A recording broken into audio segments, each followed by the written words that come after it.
The biggest problem with marketing today is that it's overwhelming. With so many new strategies, tactics, and tools to try, with everybody screaming at you that their way is the best way, if not the only way, to get more customers and grow your business. That's why in this episode, I want to help you cut through the clutter by focusing only on the most proven and effective strategies that I've used after years of experience, thousands of campaigns run, and millions of dollars generated for my clients. Let's get to it.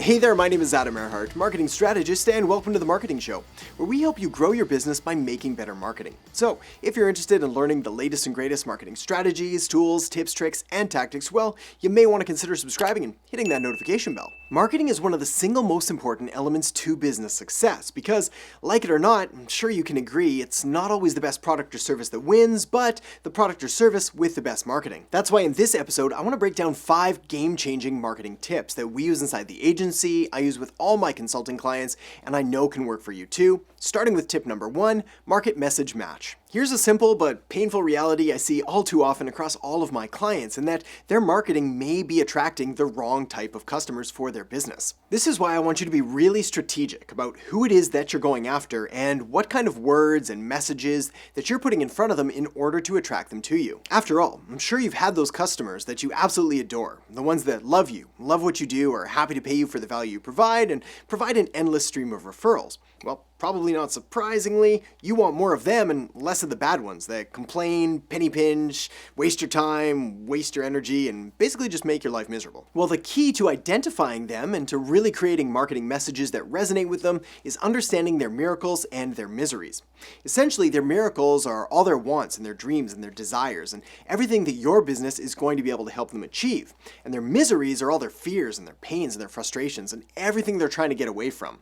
Your business is designed to act as the bridge to help them get across the gap from where they are right now to where they want to end up. The better you understand your customer and their fears and their frustrations and where they're trying to get to, well, the better you're going to be able to come up with an appropriate market message match that's going to enable you to position your business as the solution to their problems. Another important note here is that you want to make sure that your business is designed and positioned to sell a painkiller rather than a vitamin. Essentially, what you're trying to do is relieve some immediate problem that they have right now rather than prevent or prepare or basically help them avoid something negative in the future. Because the future is in the future, and the pain they've got right now, well, that's here right now.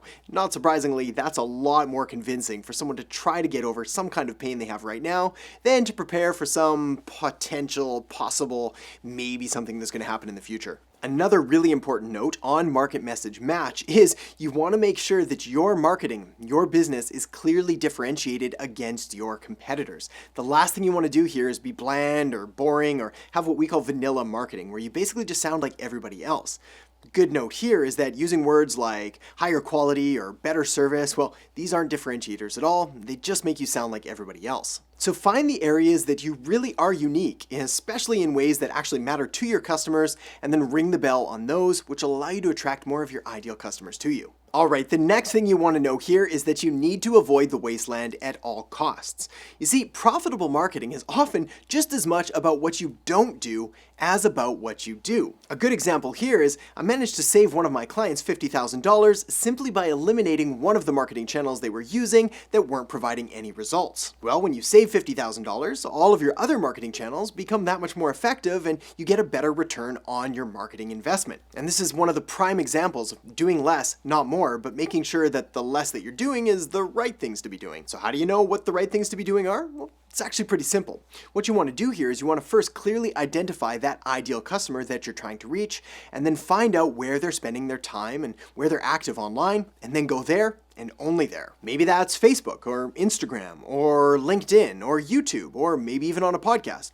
I don't know because I don't know your business, but odds are pretty good that it's in one of those combinations and it's probably weighted pretty heavily on just one or two of those platforms. Meaning, if you can identify which platforms to be active and present on, you can pretty much ignore everything else and still get great results. If you do decide to use something like a newspaper or like a radio or heaven forbid a billboard, well, just make sure that you're tracking it by sending them to some kind of online source or having them call some kind of distinct and unique phone number so that you can track that return on investment and make sure that the marketing channels you're using are actually delivering results. A prime example of this is I did a consult for a client who insisted that the radio was a fantastic source of marketing for their business. I said, that's great, we can still keep using it, but let's track by sending people to a website so we can see just how much it's costing us in order to get someone onto the website and to fill out an application form and to become a client. The end result is that if we were running the same message on Facebook, we were spending about $1 a click to get someone over to the website. But with the radio, it was costing us around $600 a click. That's a pretty expensive click and a pretty good example of really dialing in where your customers are present and active and then putting your resources there. Now, I'm all for testing different sources like the newspaper or radio or skywriting or banners or billboards or whatever you want to try. Just make sure that it's an accountable marketing system so you can track back that return on investment and make sure that it's delivering the best bang for its buck. The next step is to build an automated system. See, the reason marketing is so overwhelming and so many people get confused and frustrated is because they often end up sitting down at their desks at the beginning or the end of the day and trying to come up with all sorts of different marketing messages and figuring out what to do, and that's a quick way to get overwhelmed and to go nowhere fast. This is why you really need an automated system that attracts and connects and converts leads into customers on autopilot. And yes, this is totally possible. When I work with clients, we set up simple social selling system that allows us to put some kind of value in front of a customer, collect their name and email address, and then follow up with them automatically over a period of 7, 10, 30, even 90 or 180 days, or basically as long as we want to continue to nurture the relationship and convert those leads into customers on autopilot. The next tip that we have to cover here is value optimization. See, one of the most important metrics or numbers in all of marketing is CLV, or customer lifetime value. Now, CLV, or customer lifetime value, is pretty much exactly what it sounds like. It's the value of a customer to your business over their lifetime.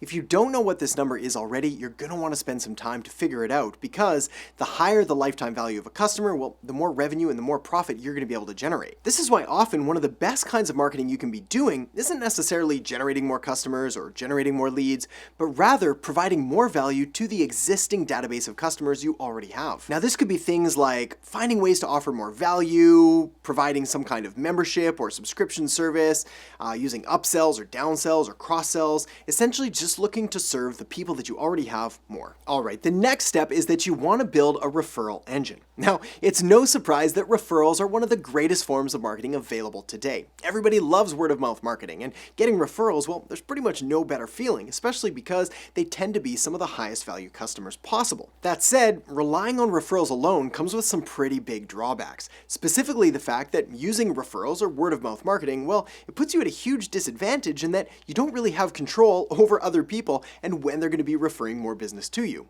That is until now. You see, one of the best ways to get more referrals is to really build out a referral engine, or an automated system that allows you to go out there and collect more referrals and make sure that the entire system is streamlined to get more and higher quality referrals easily without kind of annoying or offending anyone and really just messing up the whole process. The key to the system is to be really strategic about it and spend some time ahead of time thinking out what you're going to say, how you're going to say it, how you're going to deliver it, whether in person or on the phone or through email, and basically what kind of referral you're asking for in order to give you the highest likelihood of success. Another important factor is when you're going to ask for the referral, whether it's immediately after the sale, whether it's after some kind of additional product or service has been delivered, or maybe it's way further down the road. Regardless, you want to be strategic and make sure that it maps and is in alignment with your business and with the kind of referrals you're looking to get. Regardless of how you do it though, just make sure you do it, because installing a system like this is an easy way to generate an additional 10 to 20% revenue just by leveraging existing customers that you already have.